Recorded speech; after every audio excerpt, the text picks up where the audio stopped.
Show you how to turn this bag of chips into a Super Bowl party theme.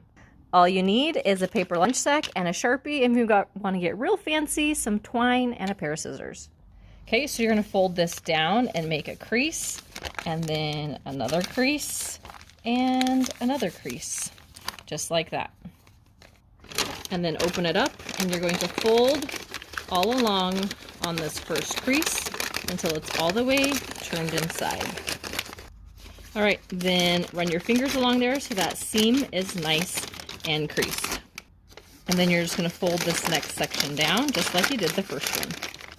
And repeat one more time, folding it down all the way around and creasing as you go.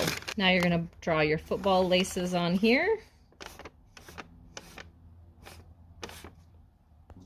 If you want to be real fancy, tie some twine around it and then just tie a knot in the front.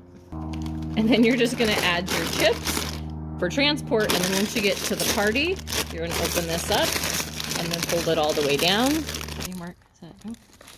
Alright, slide it in, and there you go. You have a Super Bowl party snack.